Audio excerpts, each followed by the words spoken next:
Today on The Big Story, the latest updates on the bridge collapse at a 4.5-star hotel in Batam. Dengue infections are on the rise again, with the most deaths in more than a decade. Stay tuned to find out more. League leaders Liverpool and Man City go head-to-head in a top-of-the-table clash. What's your prediction? Hello and welcome to The Big Story, where we will discuss the top news of today and why it matters. I'm Haryanto Diman, coming to you live from the Straits Times newsroom. Now, the 26 Singaporeans who were injured after a breach in a 4.5-star hotel in Batam collapsed yesterday afternoon have returned to Singapore earlier today. Now, they were identified as Mendaki employees in a statement released by the self-help group this morning. The unfortunate incident occurred just after 4 p.m. yesterday at Montego Resorts, Nongsa. News site Detik.com reported Riau Islands Provincial Police said the wooden foundations of the bridge probably decayed. Montego Resorts Nongsa disputed this, saying too many people standing in a concentrated area caused the collapse. The 26 Mendaki employees were in Batam for a retreat to discuss work plans for next year. Mendaki said 24 of them suffered only light injuries and were treated as outpatients, while the other 2 will need further medical care in Singapore. Now, joining us with the latest updates is journalist Lee Min Sang. Welcome, Min Sang.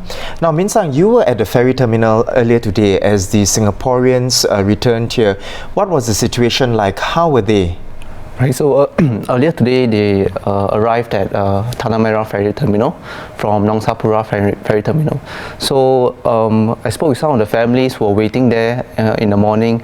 I mean, they were understandably quite worried because they didn't have much contact with the families back there, because apparently some of them dropped their phones and they were uncontactable. So there was only 1 or 2 points of contact, and they were worried. And one of them, their son, actually had one of the more serious injuries.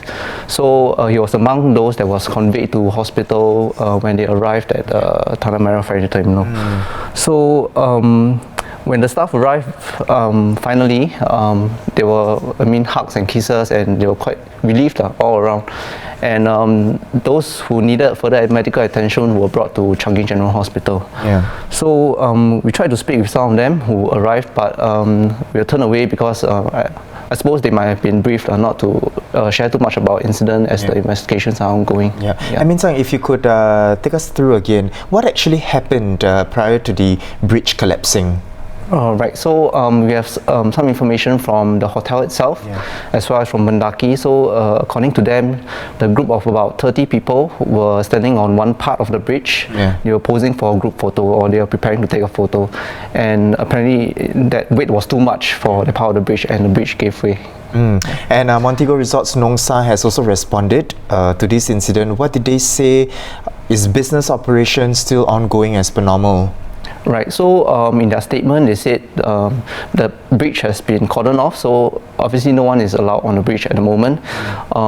They said business is as usual for the rest of the resorts, and the chief executive of KPO Limited, which actually owns the hotel, says that their staff is saying no one is panicking and everything is going on as per normal. And their preliminary findings is that, as spoken just now, 30 people is too much weight, and the bridge was actually meant for transient passage or for people to walk across to get to the jetty. So it's not meant for a large crowd to gather, they said. And in terms of the actions to prevent future incidents from happening, they put up warning signs. They have also said the bridge will be repaired to make it more sturdy, and other facilities in the resort itself will also be checked for any kind of damages or any lack of maintenance.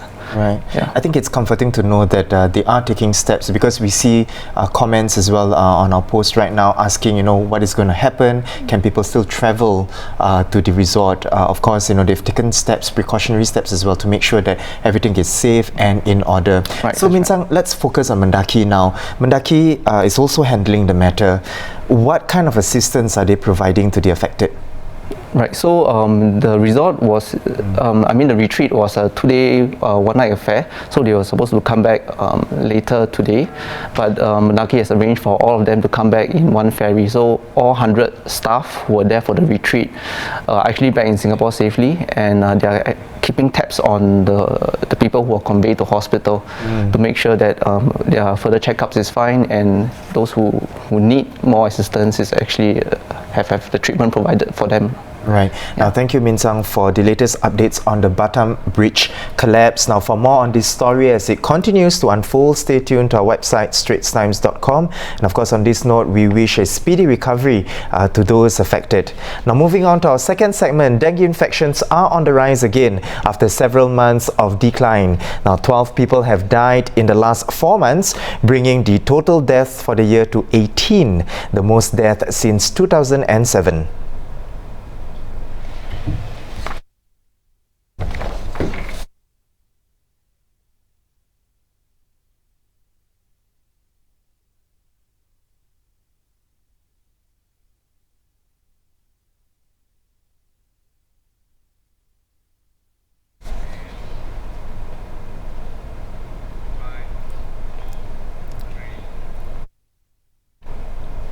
We have senior health correspondent Salma Halik in the studio now to tell us more. Welcome, Salma. Hello. Now, Salma, this year's dengue outbreak does sound very worrying.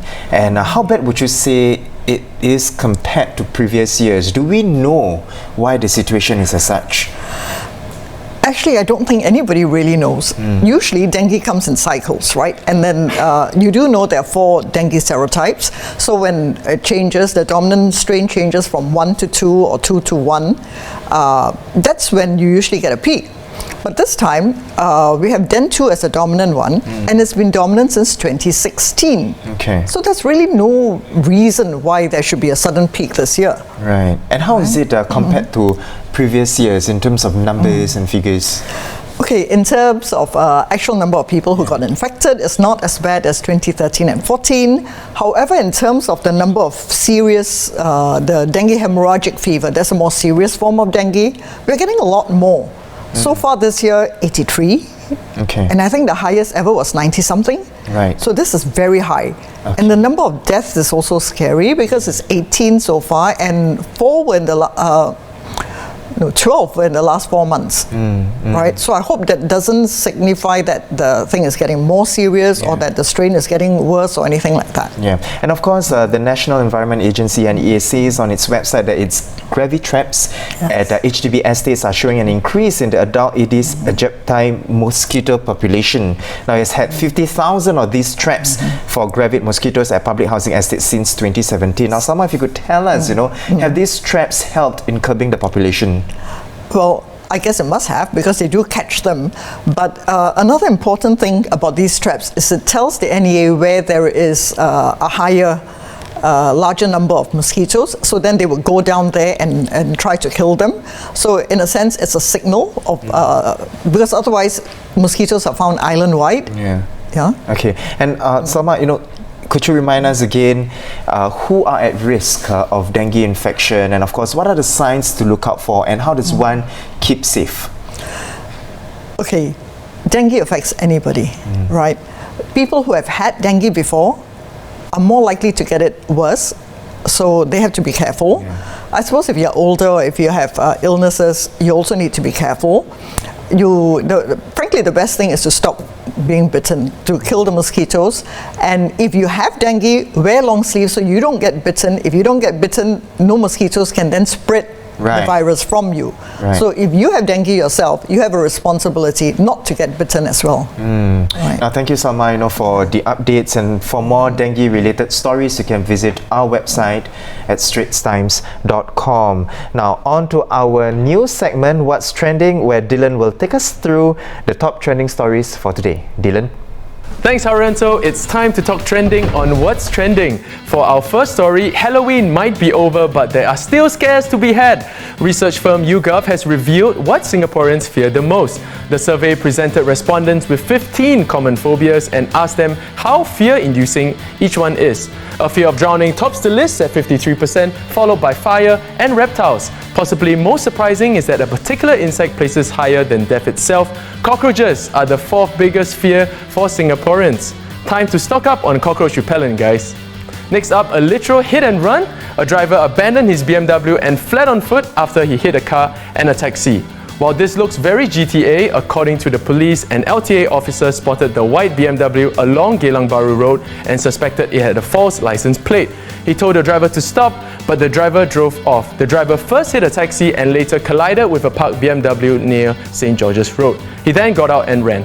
Investigations are ongoing. Ending things off with sports news, the Singapore under-18 football team were thrashed 11-0 on Wednesday by South Korea in their opening game of the AFC Under-19 Championship qualifiers in Yangon.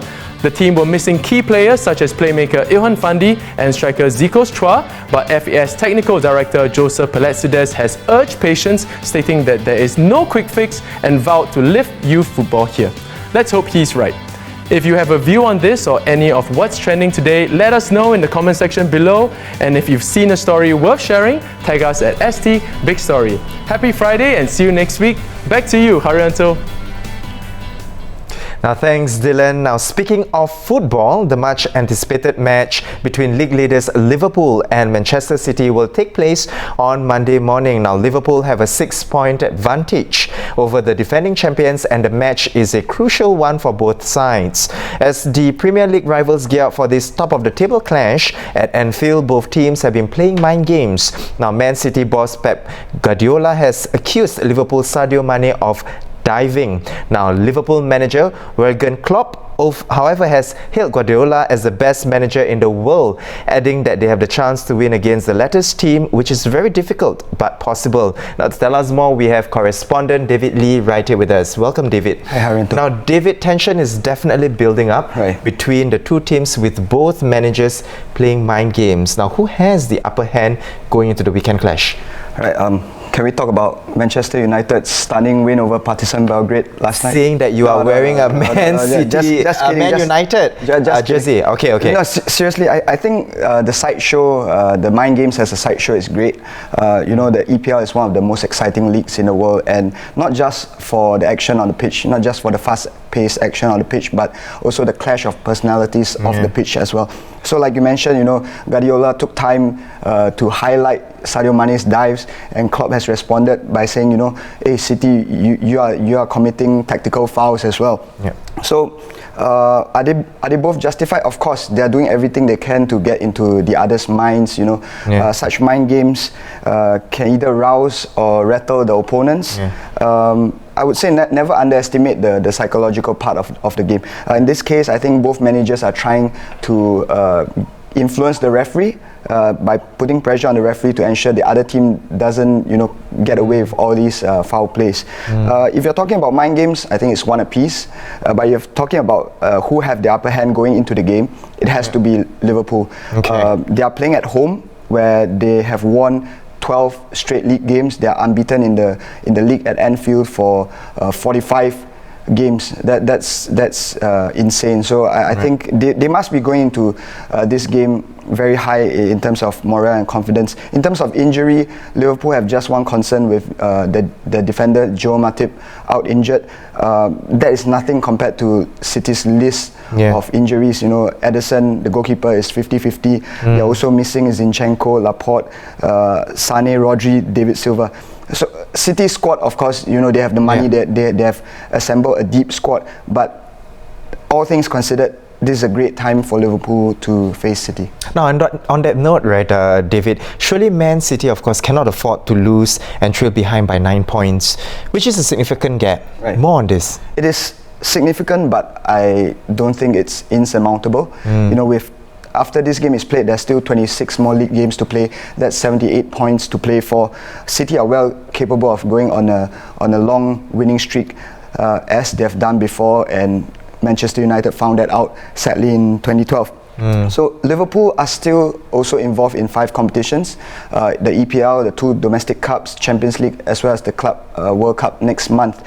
So all these and added to that, the way Liverpool play such a high tempo pressing game, it can take a toll. The rigors of regular travel and the way they play, hectic schedule, it can take a toll in the later part of the season.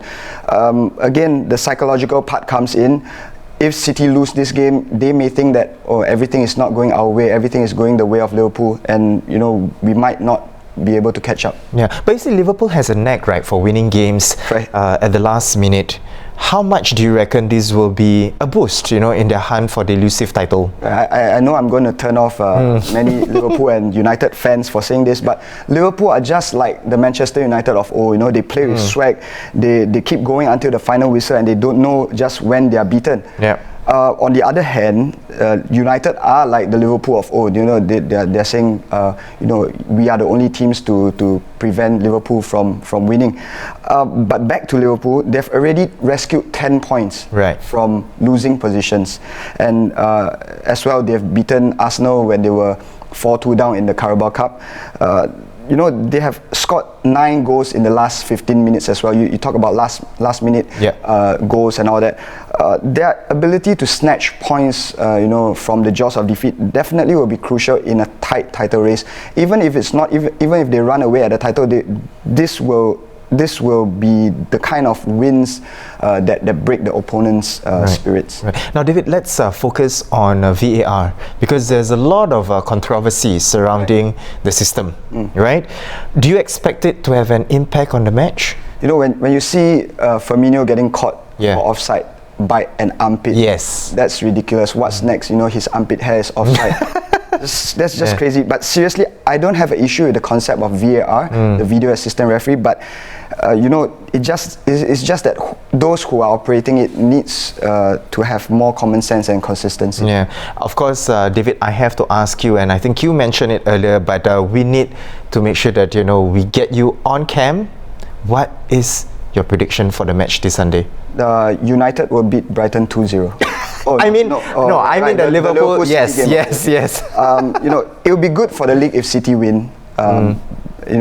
But I think Liverpool would have learned from the last time they played City last season.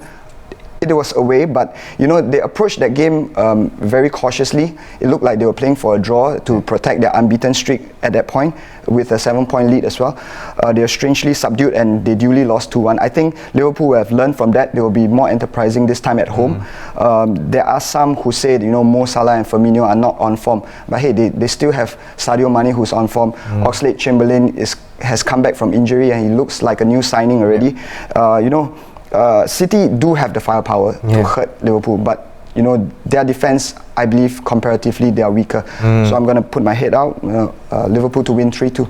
Liverpool to win 3-2. So you've heard from David himself, Liverpool to win 3-2 against Man City this Sunday. Well, thank you so much, David, for sharing with us and giving us a really deep insight to the clash that's happening this Sunday. And of course, we also know that you are a Man United fan.